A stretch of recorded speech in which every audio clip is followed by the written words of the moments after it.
Hi, everyone. Good afternoon. It's a couple minutes after the hour here, and it looks like we've got a good crowd today. So let's go ahead and get started. First of all, welcome. Thank you for being here on this Wednesday. Happy Lunar New Year today to those who celebrate. This is Introducing PERS and CERS, a free webinar on the new extensions to the Early Childhood Environment Rating Scale. Hope everyone's in the right place. My name is Emily, and I want to extend everyone a very warm welcome on behalf of Teachers College Press. We are the publisher of the Environment Rating Scale family of products, which, as most people here probably know, are quality assessment and improvement tools for early childhood programs. The instrument we're talking about today is the Play Environment Rating Scale, known as PERS, and the Creative Environment Rating Scale, known as CERS.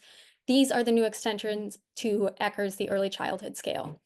PERS and CERS will be officially releasing in February, and they are published together in a single volume, as you can see here.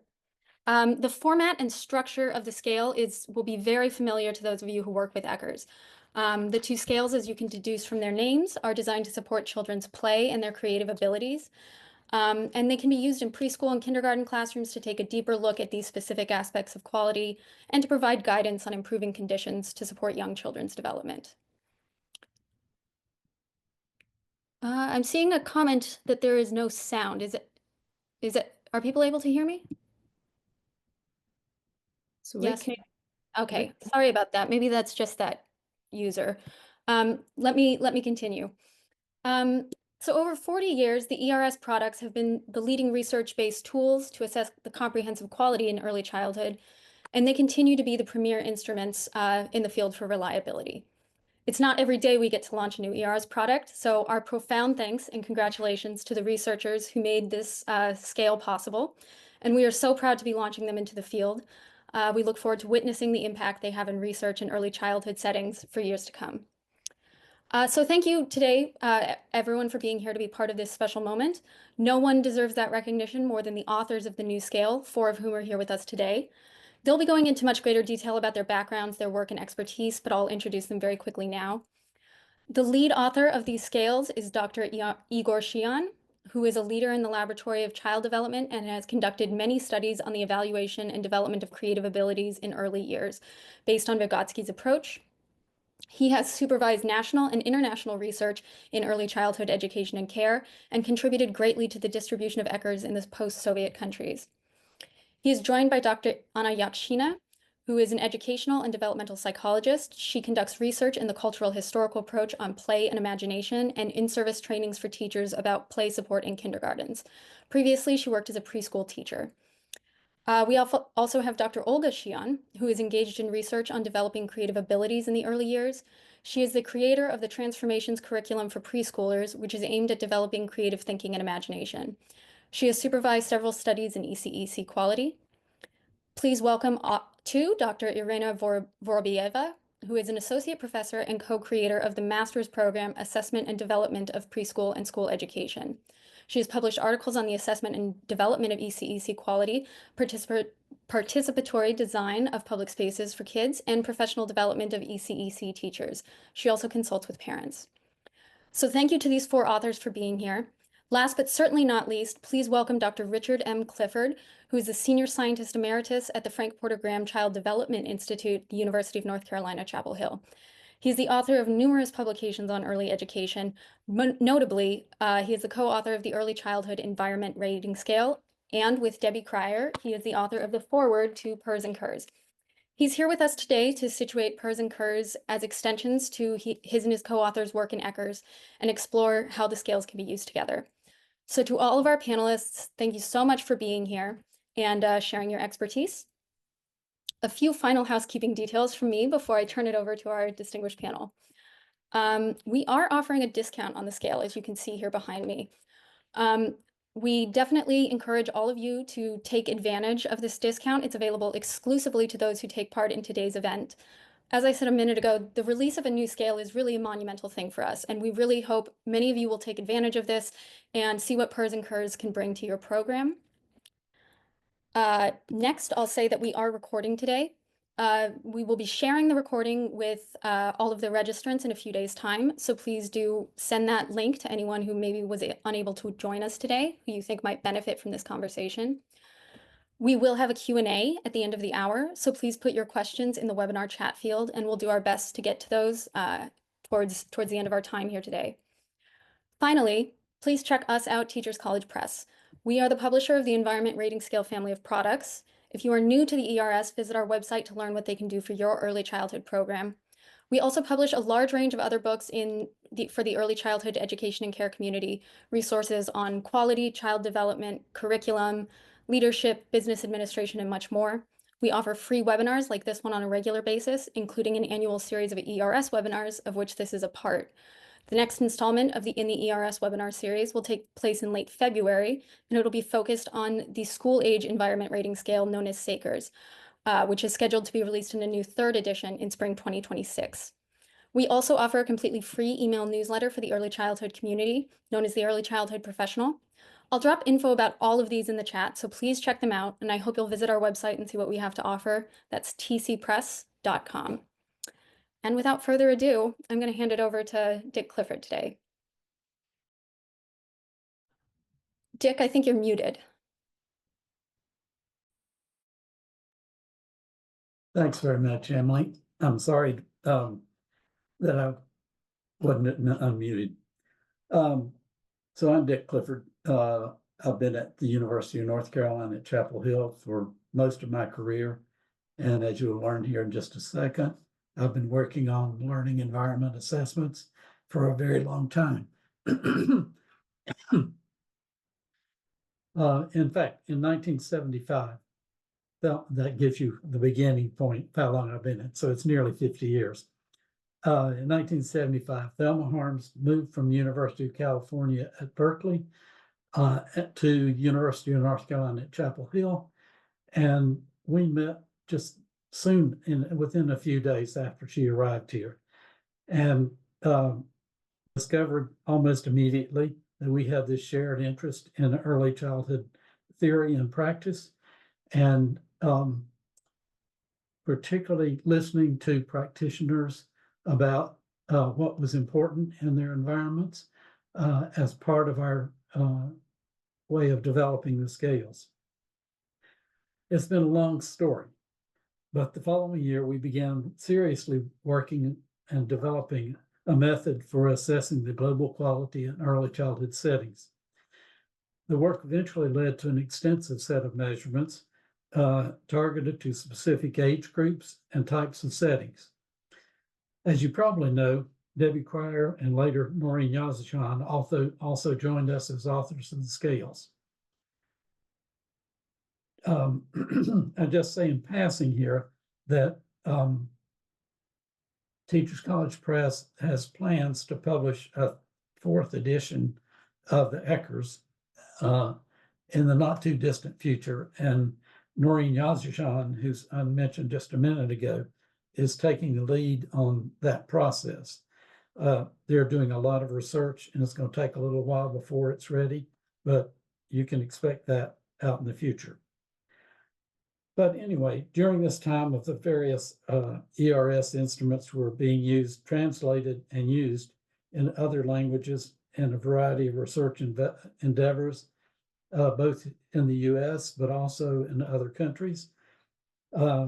And under the leadership of Professor Kathy Silva at the University of London and later Oxford University, a network of researchers and practitioners using the scales was formed, and which still continues to meet. So we've been doing this for more than 30 years, this a part of the work. And it was at a meeting of this group in Seville, Spain, that we met Igor and Olga Shiyan and members of their team. And we immediately began to work together as they translated several of our scales and as they went on in other works as well. It was interesting.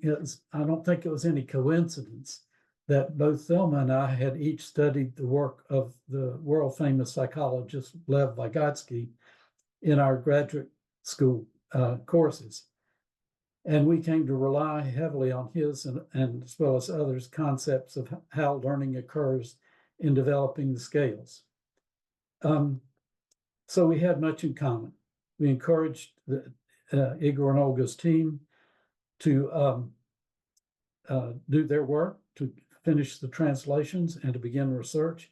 And in particular, we encourage them as they begin to take a deeper dive into specific activities to foster creative development, creativity in young children, and also the use of play for cognitive and social development. We're excited that TC Press agreed to publish these two scales. That's been a long process in itself, but we're very excited about it, and we are welcoming these two new scales into the family of ERS. I just repeat that we see these scales as providing a really valuable tools for looking more intensely at these two areas of development in children. There's not been much attention to development of creativity in really young children. And we see this hopefully to spur that kind of interest in the US as well as around the world. And for play, we've talked a lot about play in the US, but Vygotsky has some specific theoretical concepts about play and the use of play in children's development. And so we feel this is a rich addition to what we've been doing. So these two aspects actually are to some degree covered in the ECERS itself, in an original instrument. But these two instruments let you take a much deeper and closer look at these two categories. So with that, I'd just like to welcome Igor and his team. And Igor, I'm going to just send this on over to you to keep going. Yeah, thank you so much, Dick, and hello, everyone. And it's a great honor for us to have this conversation today. And at the beginning, I will speak a bit about our background, about our team, so you will be more familiar with us. And our research team is a bit younger than Dick mentioned about his and Thelma's collaboration. We are not 50, we are a bit more than 15 years working together as a unit. And we, all of those time, we were focused on developing child's cognitive abilities, child's creativity, and working on the child's play.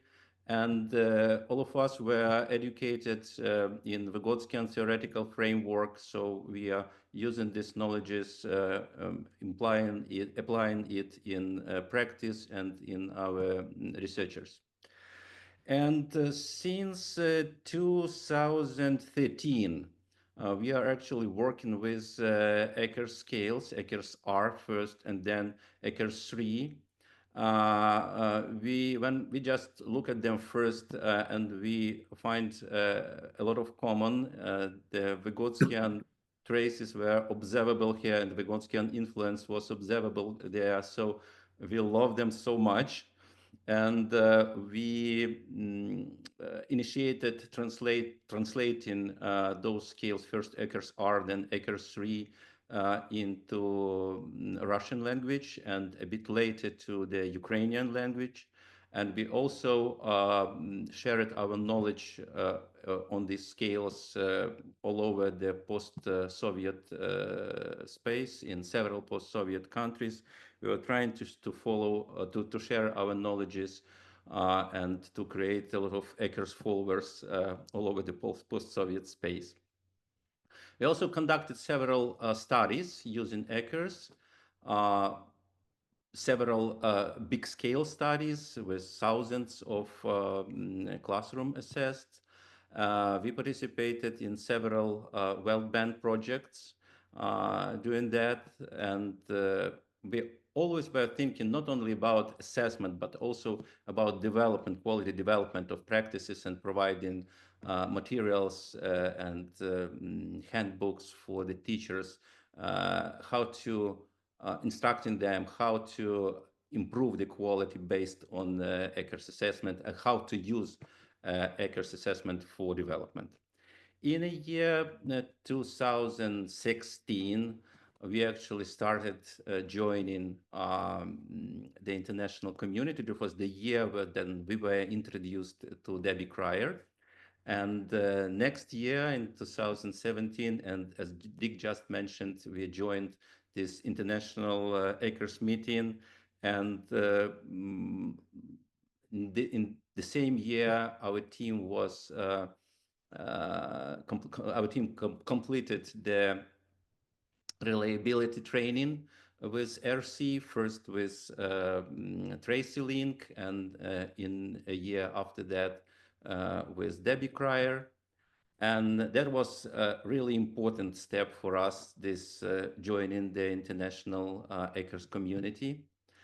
And the crucial for PERS and CERS was a year 2019, when our team visited North Carolina, Franz Porter Graham Institute, and we had a lot of deep conversations with Dick and Debbie, and especially one when we discussed the theoretical framework and when we dived deep into the content.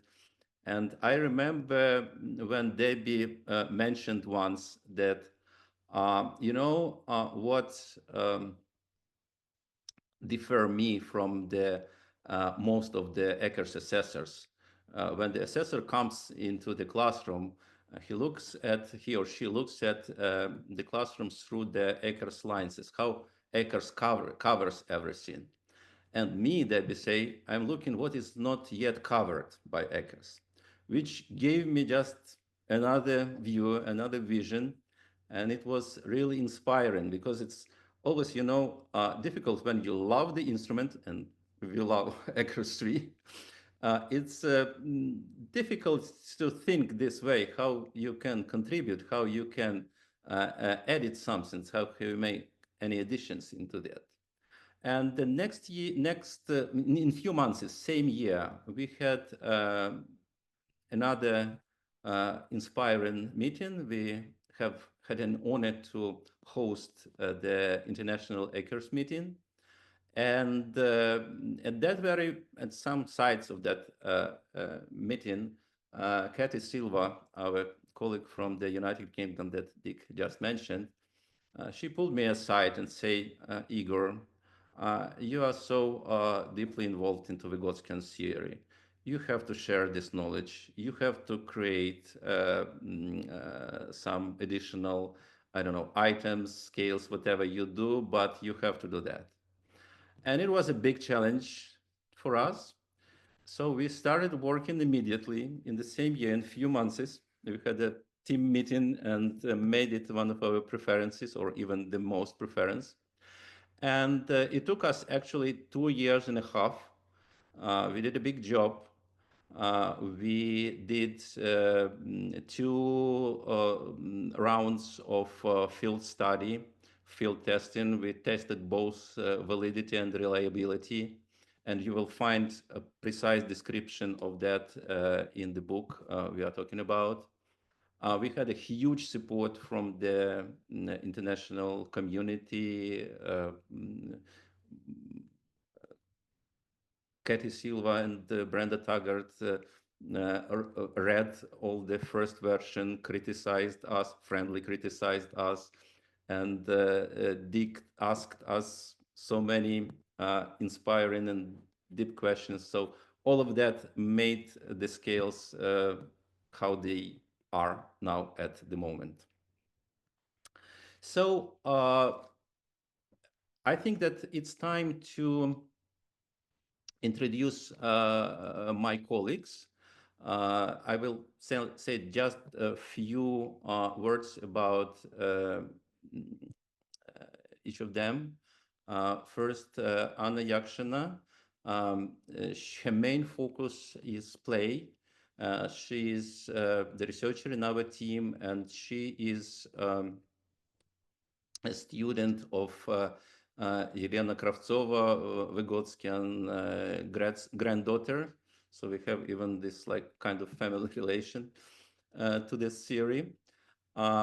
Olga Shiyan, who is the major researcher in our, senior researcher in our team, and her major topic is development of creativity, child's narratives, playful learning. That's what is she about. And Irina Vorobyova, who is also focused on creativity and developing creativity, and her probably major is child-adult dialogue, and she works a lot with teachers and parents, improving the ability to keep conversation with the child, to be able to have a really deep conversation with him or her. And now I will start the presentation to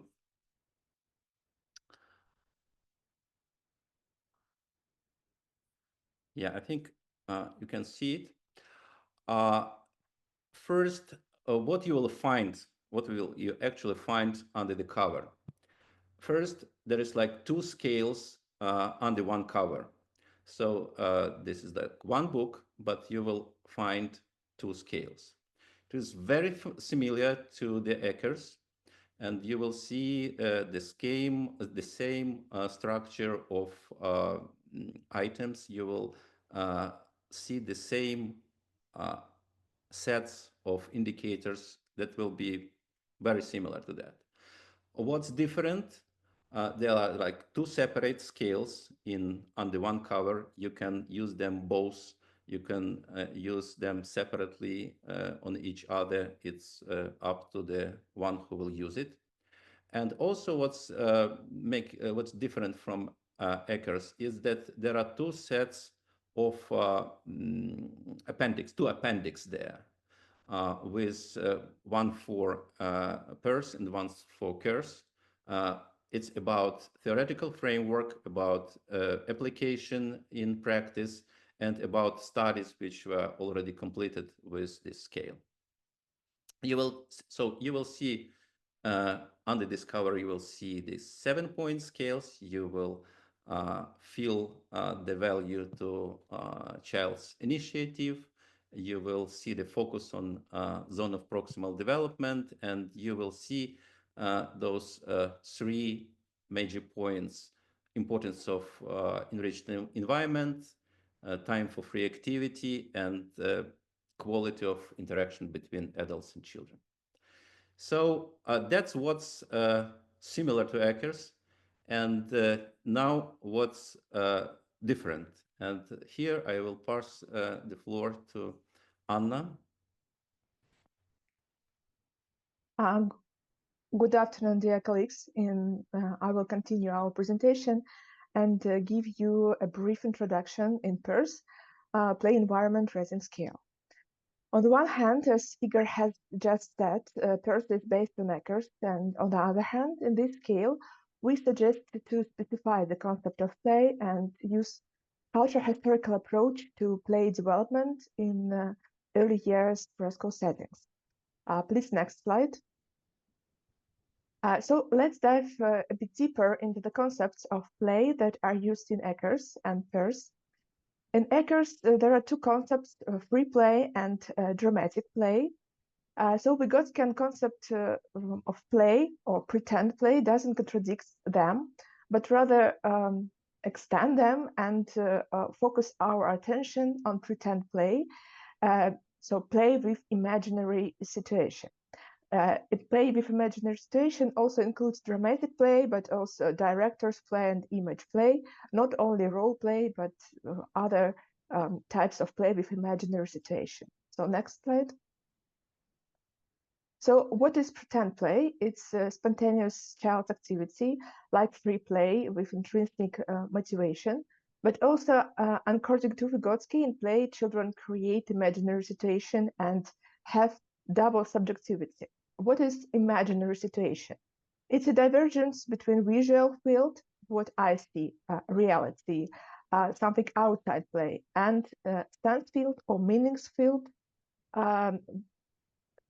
It means that in play, children create their own meanings. And as Vygotsky pointed out, in play, child operates with an alienated meaning, but does so in a real situation.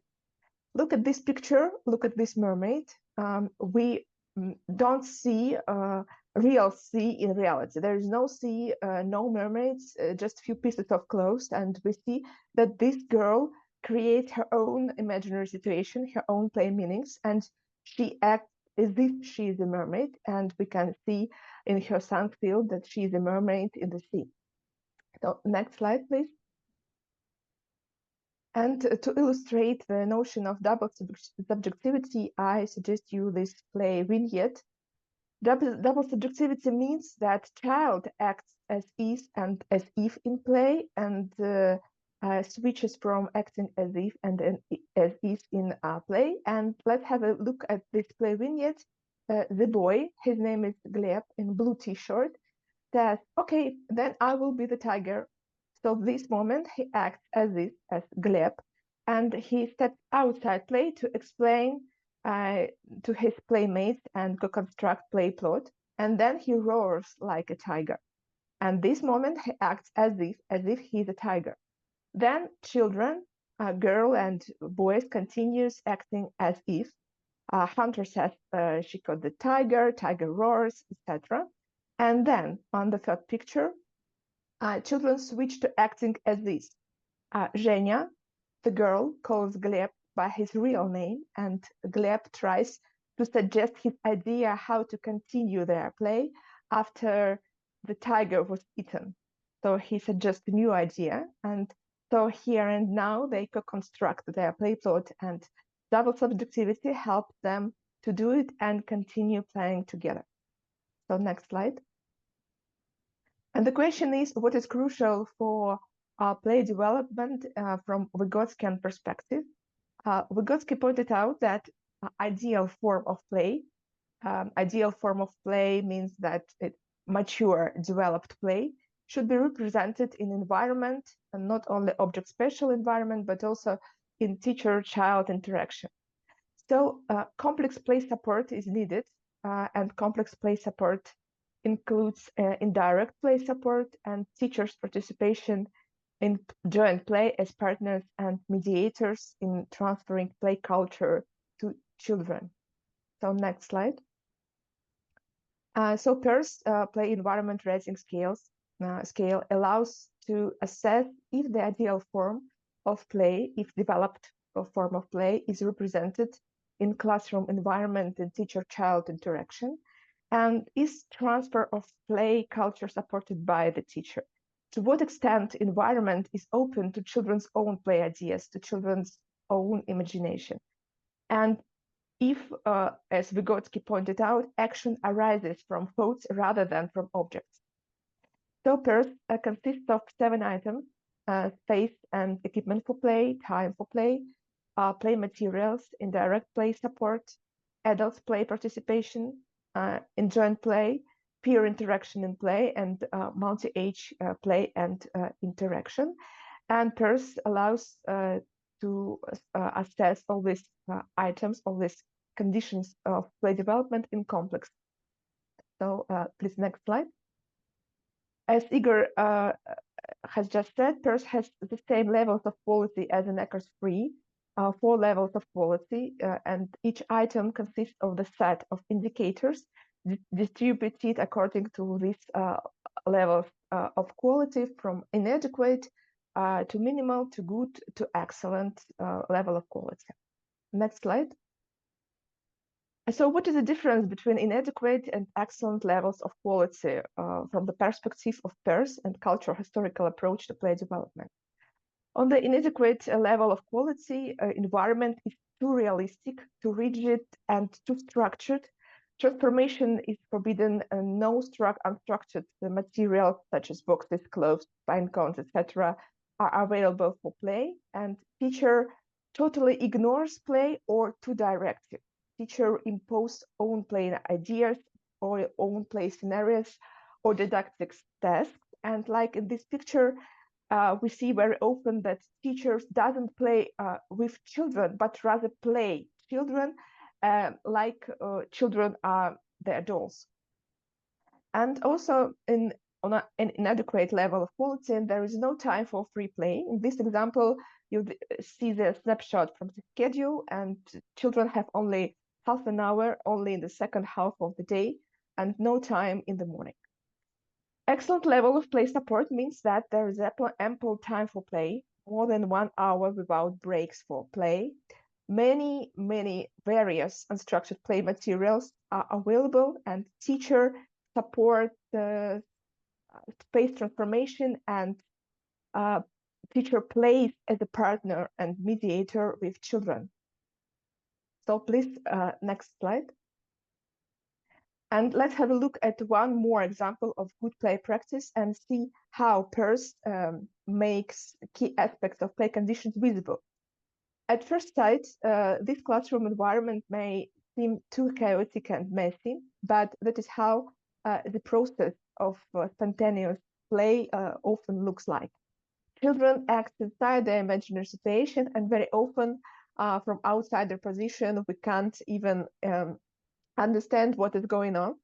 But if we use Vygotsky notion of play and imaginary situation, if we use PERS as lens for practitioners, we can see what is crucial, what is really crucial for play development. And you can suggest, for example, in the chat, what you can see on this picture that is crucial for pretend play development. And I will add only one comment, that this classroom has PERS total score 5.57. So let's move to the next slide and see what can PERS show us if we use the PERS as a lens for practitioners who want to develop their play practice.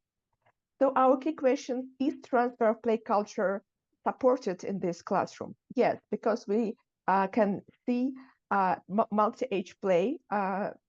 Elder children came to the classroom for free play time to play with children, and we observed multi-age play during this PERS observation. Also, we see a teacher as playing partner. She plays with a group of children without imposing her own ideas. She supports children play ideas, and she doesn't want to pick all the children together and to play only one play with only one play scenario with them. And another crucial question for us is, to what extent environment is open to children's own play ideas and action arises from thoughts rather than from objects. So here on this photo, we may see space transformation. Children transform the space of this classroom and create their own play areas, different play areas. We see beds, we see bath, we see a piece of sheep that's selling the seed, etc. Also, we see plenty of unstructured materials and handcrafted props, do-it-yourself props.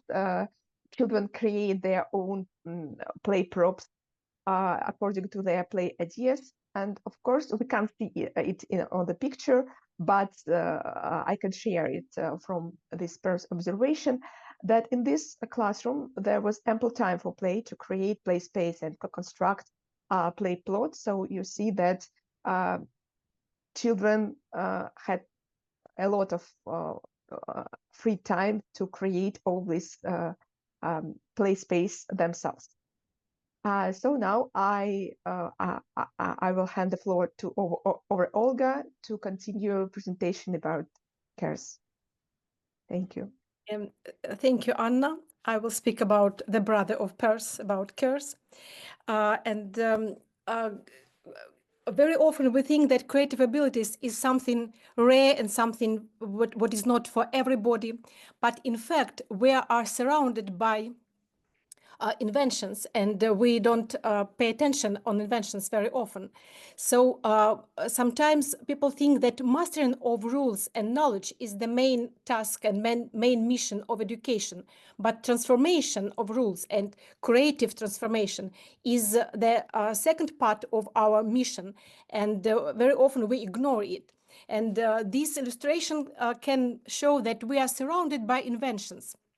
For example, somebody discovered that plastic bottle is not convenient and invented this silica bottle, which can change sizes. And we should pay attention of our children on all these moments and provoke their own creativity. And I will comment this picture with this boy a little bit later, but I wanted to put it here near with real adult invention to show that children also can make invention on their own level, and invention also very deep. Please, next slide. And what can we do in early childhood education? Numerous research tell us that children are very sensitive for creativity, and we can distinguish three parts in creativity, three components in creative abilities. First is initiative, and initiative is prerequisite for authorship. It's courage to propose something new. And we know that children are brave people, but we should support their bravery and should help them to be brave in sharing their ideas, not uncertain in themselves. And imagination and creative thinking, two other parts. Sometimes people think that these are synonymous, but in fact, these are really different aspects of creativity. For example, if you look at this picture, you can see the boy who is making a gas station using unstructured material. And as any inventor, at first he makes the image of his future construction, and this image is always connected with his emotions and is usually has symbolic nature. But when you have the image of the whole, you should solve a lot of problems, how to make this construction stable. So when you invent anything, the new book, new music, or new building, you use both parts of creativity, both languages, symbolic and sign. Next slide, please. And sometimes, or maybe even very often, creativity is reduced to art. But all activities can include creative acts, and all activities can be stereotypical when we follow template.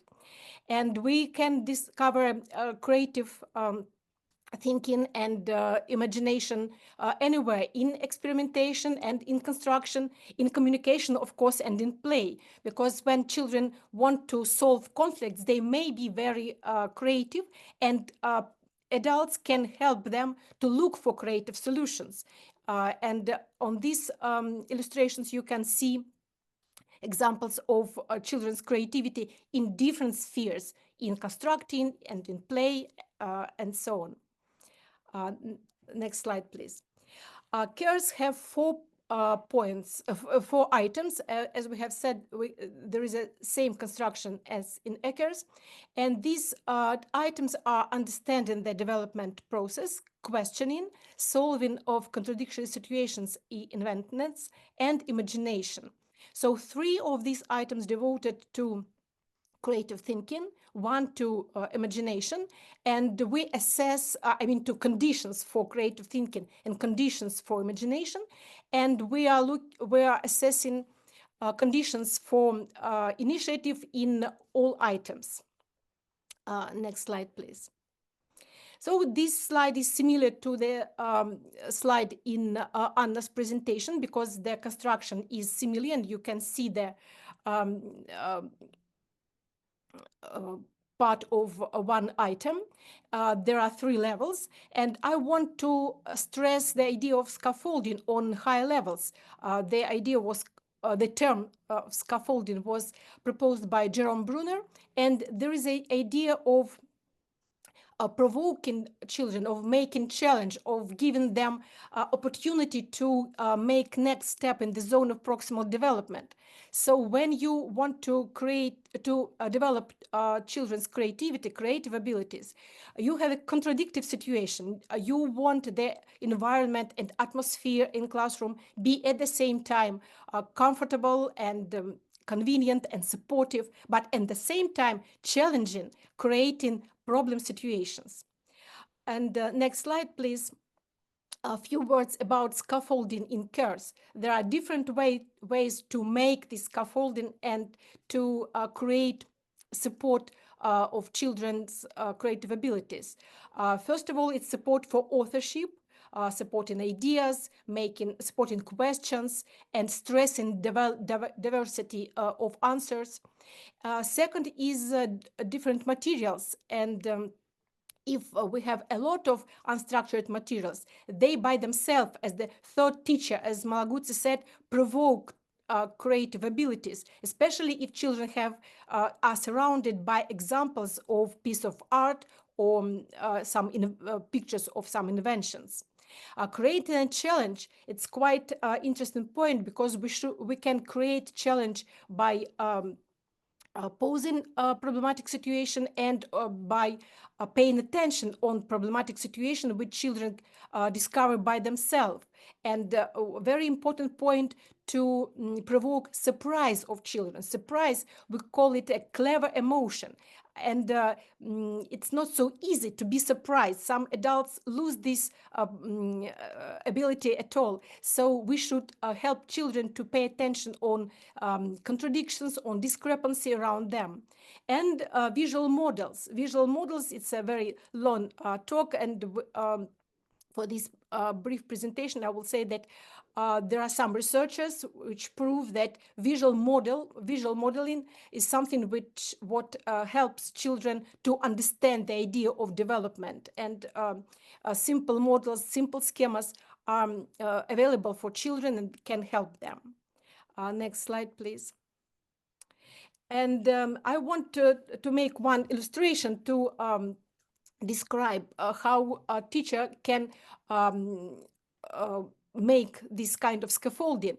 And this quote from famous Vygotsky work, Imagination and Creativity in Childhood, speaks us that if we want to stimulate children's creativity, we should make the environment challenging and complicated, because if it's simple and very comfortable, you needn't think, you needn't solve problems. So how to make this life both interesting and difficult for children? And one of ways is to support children when they find the problem by themselves. And in this situation, in this slide, you can see two main emotions of the creative process.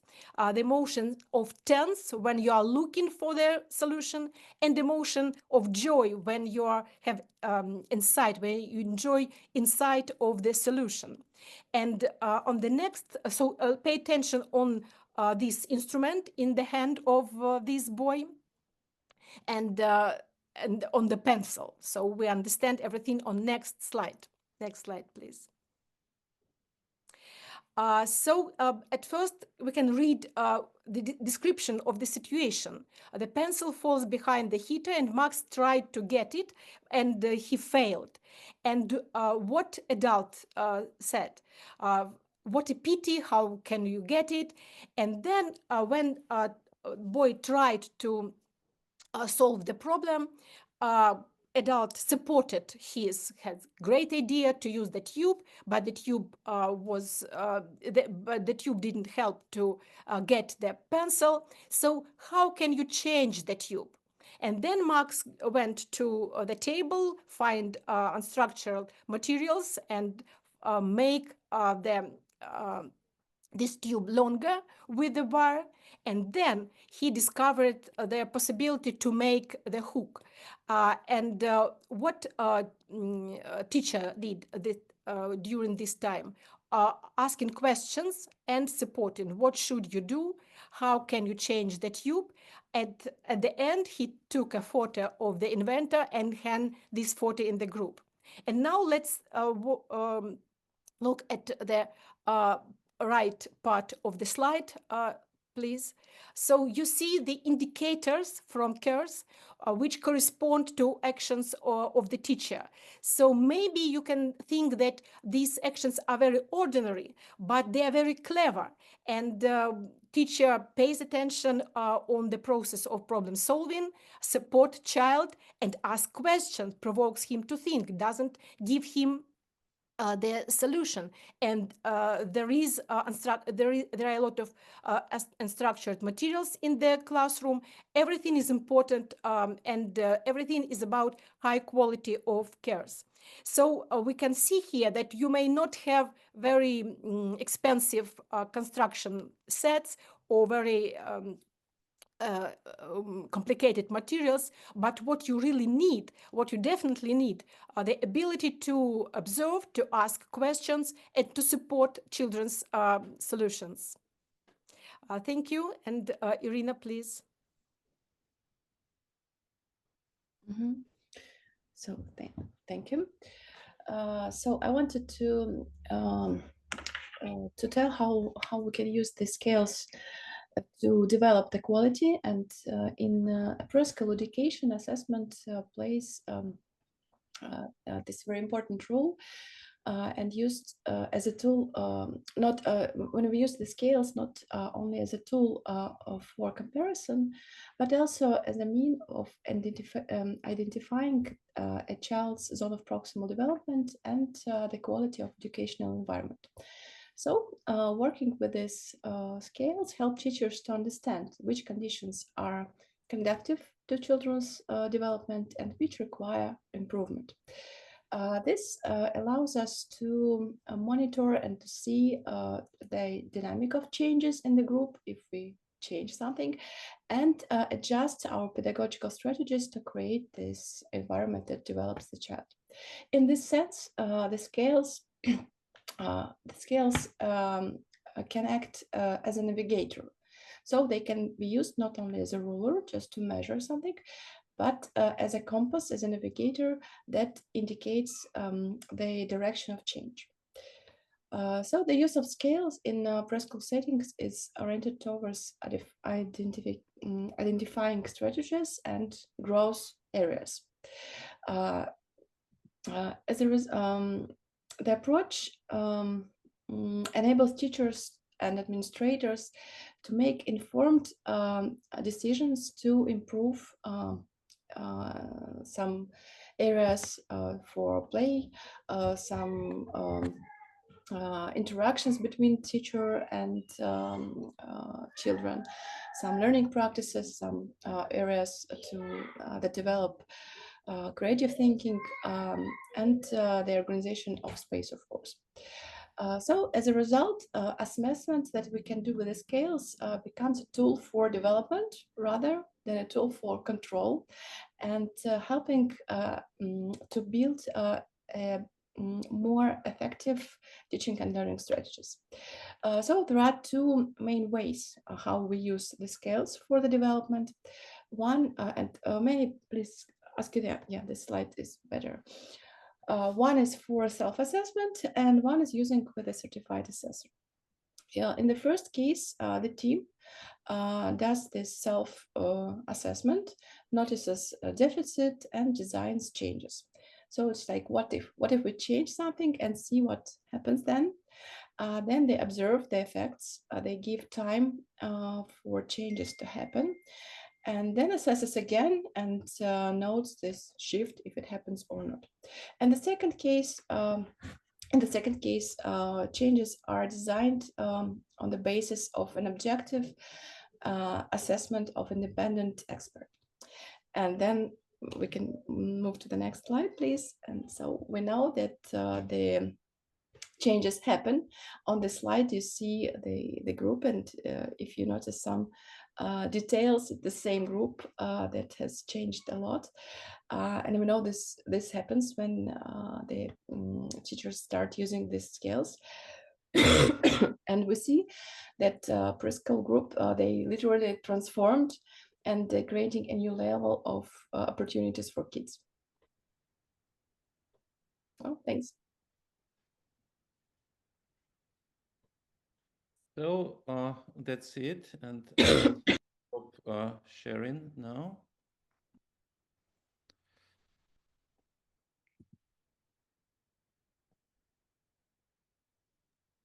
So it looks like we have a few minutes left for questions here. Everyone, please, we've been receiving a lot of great questions and comments throughout the presentation, so thank you for that. Please continue to put your questions in the chat panel. We'll get to as many as we can. Let's see, where should we begin? We received some questions before the webinar began as well from some of the attendees. And there was one asking how the new scales have been checked for reliability and validity. Is anyone able to talk about that process a little bit? Yeah, I think I mentioned it in my introduction words. So we did 2 rounds of field study with checking both validity and reliability. And it's like the long story. I meant to explain it right now.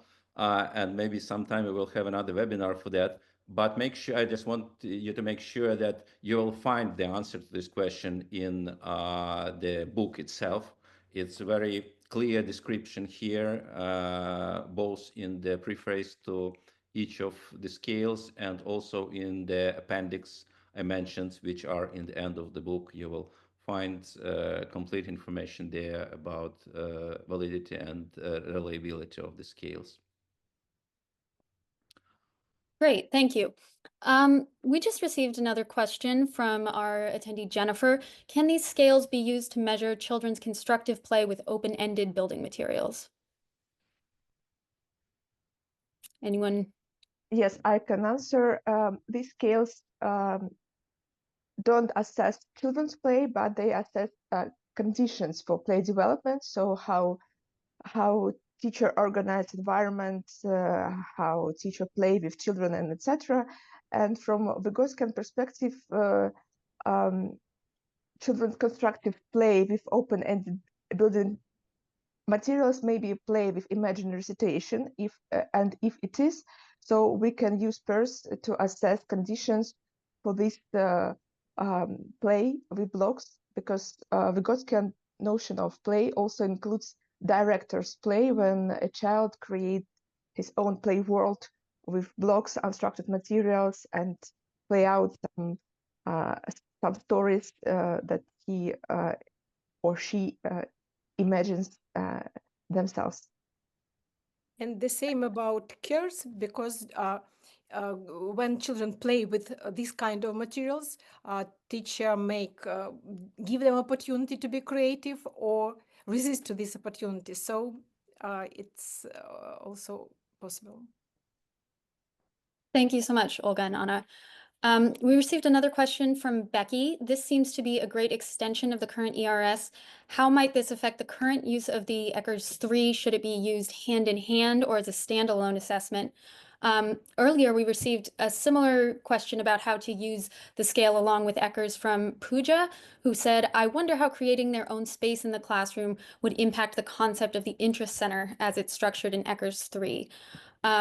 So kind of those taken together, can we talk about some specific aspects of how the scales should be used alongside ECERS and how they interact with one another?